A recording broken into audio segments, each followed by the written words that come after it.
Hey everyone, Adrian Clarke here. Hope you're good.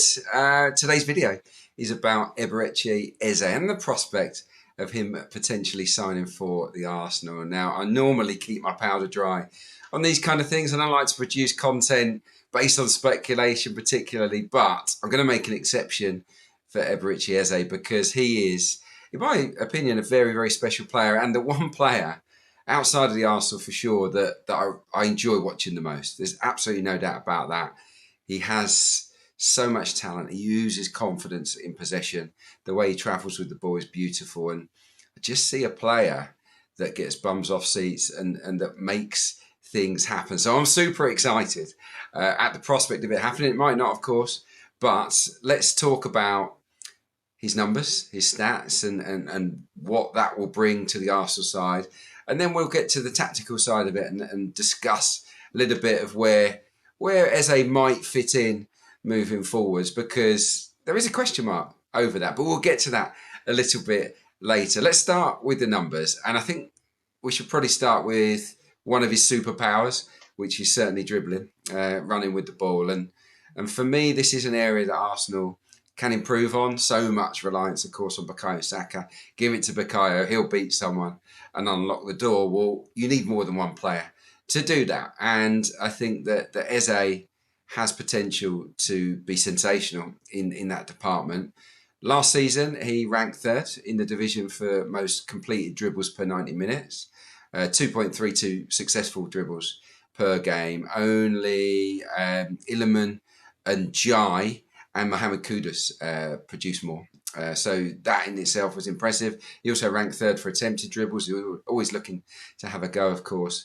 He averaged just shy of 5 attempted dribbles per game. So you know that he's going to try and play that way. And with Arsenal coming up against so many stubborn, low block opponents, I do think it's more vital than ever to have players that will go and commit defenders, draw people out, and then go and beat them, particularly actually in central areas.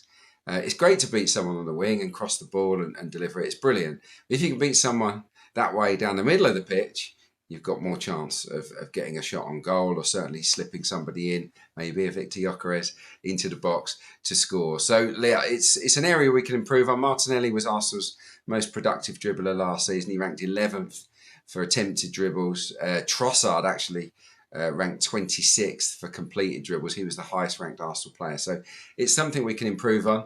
Incidentally, Noni Madueke ranked 5th for completed dribbles last season. So for me, the fact that we've got Madueke and been linked strongly with Eze shows that Mikel Arteta wants that kind of player on board. And I completely agree with it. Arsenal also need to score more goals. We know that. That much is obvious. A dip of 22 last season, which was really disappointing. A full 17 behind Liverpool. How do we make that up? Well, you've got to have more shots, haven't you? You've certainly got to have more pops at goal. And if Eze were to come, I think he's a player that guarantees plenty of shots. He averaged 3.53 per game last season. It was 4th in the entire division. Only Cunha at Wolves, Cole Palmer and Erling Haaland averaged more shots per game than Eberechi Eze. Now, I know he is their main man at Palace, or he is their main man, and they give it to him to make things happen. But he is not lacking in confidence. He will be direct and he'll have a pop at goal. And I've looked at his shot map, where he sort of has all his shots from, where he scores his goals from. And they are all down the middle. Now, I know he often plays on the left, and we'll talk a little bit about that later. But down the middle, if you were to draw a line from each goalpost out to the 25-yard line, well, not that there's a line, there is no line there, but you know what I'm saying, out 25 yards, say 95% of his shots are in that avenue there. So wherever he plays, he will drive inside into those positions of maximum opportunity is one way of putting it. Shots from outside the box are absolutely Eze's speciality. He scored at Chelsea with one of those. I think he scored another one early in the season against Southampton, and he scored against Arsenal from right on the edge of the box. Brilliant volley, wasn't it? From a corner kick. Superb technique in off the post. He can whip the ball from anywhere around the D. He's got that quality, hasn't he? We know that he has. And that, for me, is something that Arsenal again can improve on. It's not an area that Arsenal were particularly strong at.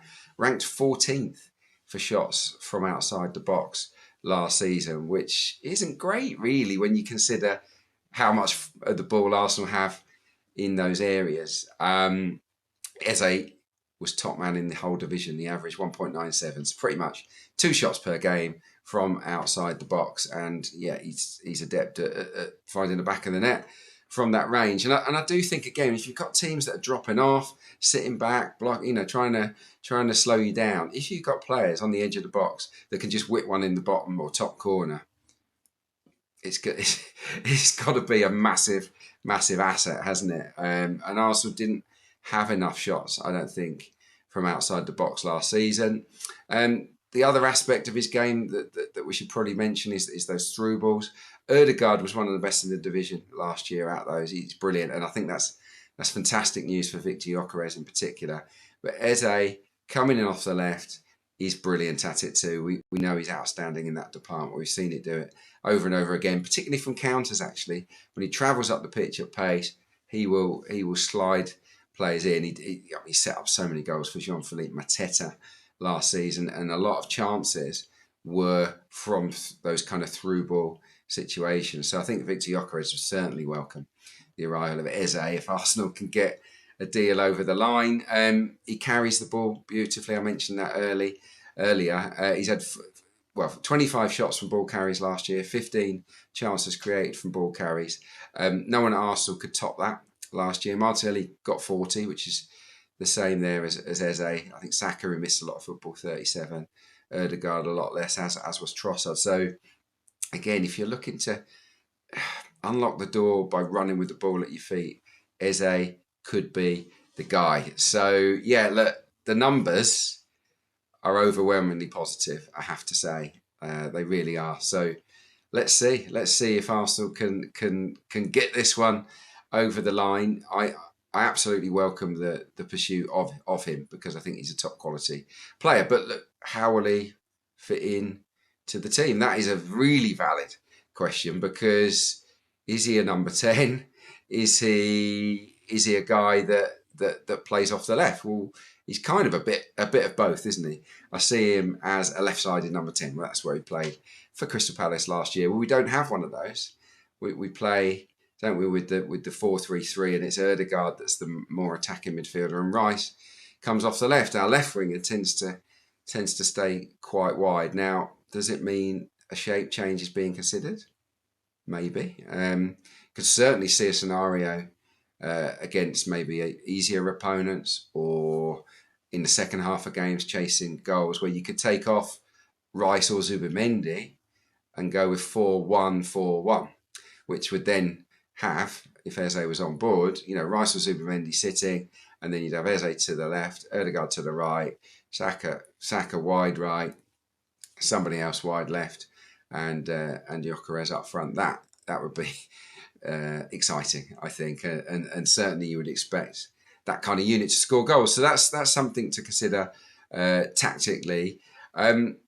Is it working in the way that Arsenal are playing? And I know a lot of you out there are frustrated at this sort of horseshoe style, where Arsenal are camped inside the opposition half, and the team sort of are moving the ball around in a horseshoe fashion from wing to wing, not really penetrating. Well, for me, the way to get out of that habit, or to change things up, is to find players that will take up positions and angles that are a little bit different, that will just make those little darting runs infield at the right time, that ask a question of opponents. And I think that Eze is a master at that, if I'm perfectly honest. I think he's superb at it. He will just dart into those pockets, and then it asks the question, who picks him up? Is it a centre-half that comes out? Could it be the fullback that he drags in? Do they have to drop a central midfielder on him? If teams don't react to that problem quickly enough, then Eze has potential to go and hurt them. And then you break that cycle of the sideways and switch side to side, and you feed a ball into him, and then on the half turn, he's good enough to play those early 1 or 2 touch passes into a striker or an on-running midfielder. So stylistically, I think it could work with him coming in off the left. The obvious problem is we don't have a flying fullback to offer balance on that side. Lewis Skelly isn't really that kind of player. I think Calafiori can do it, but is he going to displace Lewis Skelly, and is he going to be fit? There will be a little bit right side centric, you would imagine. A lot of the play will go over that way. But in a sense, if we are going to target the right side, as we do, then those quick switch passes in field into an Eze, who's then in a left to centre position, he could find himself in more space. You don't really want him getting the ball on the touchline that often, crowded out by 2 or 3 players. Yes, he could go past them and do something, but I think if the ball's on the right, Eze is probably at his most dangerous, just drifting into that almost that left side number 10 position. And if Arsenal can find him with passes, I've just told you the numbers, he can absolutely make things happen. Pre-season is telling us that Mikel wants to be more progressive. He wants to be a little bit more direct and play earlier passes into the forwards. Makes complete sense. Victor Gyökeres feeds off that. He's always on his toes, looking to make those runs down the side of defenders. And it's no good delaying the passes. You want them to be nice and early. And I've looked back at all the assists and a lot of the chances Eze created last season. There are so many one-touch passes. Often he'll make a run himself. He's pretty quick across the turf. He'll make a run to get into a good position with or without the ball. And he'll often make a good decision and produce quality with a one-touch pass. And if it's not the one touch, it can be a two-touch. So yeah, look, I think that he will certainly suit that. He's used to playing on the counter-attack as well. I mean, the performance he put in against Tottenham at their place was just nothing short of sensational, really. He was outrageously good. And I think when Arsenal construct counter-attack situations, he will add a little bit more than what Arsenal have had up until this point. So yeah, again, in terms of tactics, has it worked going wide, crossing the ball into the box? Not really, has it? The goal count was down. It's a little bit predictable at times, and teams have filled the box with centre halves, and it's been really difficult for Kai Havertz or Mikel Merino to get on the end of things. So I just think there'll be less focus on that this season, and more of an emphasis on bringing Saka infield, white flying round him with Timber, bringing him infield into more dangerous goal scoring positions. Potentially Eze, if he comes, doing the same off the left, and then you've got Odegaard and Gyökeres who are sort of there or thereabouts anyway. You score most of your goals from the centre of the box. Everybody knows that. So Arsenal's focus, I sense, will be to find more interplay in those areas. There were times last year where I was commentating on games, I was looking at the heat map, and that area between the edge of the box, the D, where the D starts and ends, put it out to halfway inside that half, a little box, draw a little box there. That's a great position there. Those are your pockets central where you want to get players on the ball. Well, sometimes it's empty. So, not enough passes were being fed into the striker or into Odegaard in those positions. Everything was getting funneled wide. And I feel that Arsenal need to play more balls into central position because it draws defenders out, and then from there you can play.